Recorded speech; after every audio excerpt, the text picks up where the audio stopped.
காஞ்சிபுரம் அருகே பள்ளி சிறுமியிடம் பாலியல் சீண்டலில் ஈடுபட்ட பள்ளி சிறுவர்கள் கைது செய்யப்பட்டிருக்கிறார்கள்.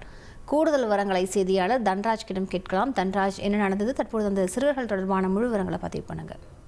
காஞ்சிபுரம் மாவட்டம் ஒரு சிறுமி, அந்த சிறுமி 10ஆம் வகுப்பு படித்துவிட்டு காஞ்சிபுரத்தில் இருக்கின்ற ஒரு தனியார் அழகு நிலையத்தில் பணிபுரிந்து வருகிறார். இந்த நிலையில அதே பகுதியைச் சேர்ந்த களக்காட்டூர் பகுதியைச் சேர்ந்த இளைஞர்கள் சொல்லக்கூடாது, சிறுவர்கள் 8ஆம் வகுப்பு 9ஆம் வகுப்பு படிக்கக்கூடிய சிறுவர்கள் இருவர் நேற்று மாலை அந்த பெண்ணுடன் விளையாடி கொண்டிருக்கிறார்கள். அந்த பகுதியில் இருக்கின்ற பூங்காவிற்கு அழைத்து சென்றிருக்கிறார். விளையாடி கொண்டே அந்த பெண்ணை பூங்காவிற்கு அழைத்து சென்றிருக்கிறார்கள்.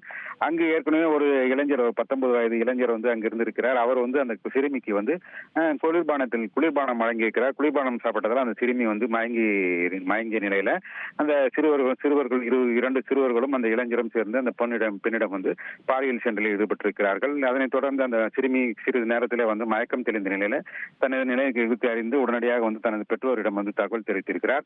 அதன் பேரில் பெற்றோர் காஞ்சிபுரம் மாவட்ட காவல்துறை கண்காணிப்பாளர் அலுவலகத்துக்கு தகவல் தெரிவித்தனர்.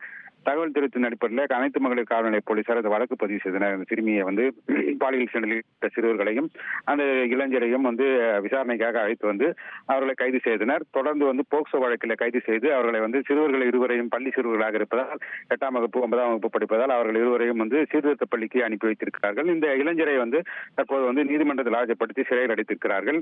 இதனுடைய மேலும் விசாரணை மேற்கொண்டு வருகிறது. குறிப்பாக மருத்துவ பரிசோதனைக்கு பிறகுதான் அந்த சிறுமி பாலியல் பலாத்காரம் செய்யப்பட்டிருக்கிறார்கள், பாலியல் சீண்டல் செய்யப்பட்டிருக்கிறார் என்பது தெரிய வரும். அதனைத் தொடர்ந்து இந்த வழக்கானது மாற்றம் செய்யப்படும் என போலீசார் தகவல் தெரிவித்திருக்கிறார்கள். இது தற்போது நிகழ்வாக இருக்கிறது. விவரங்களுக்கு நன்றி தன்ராஜ்.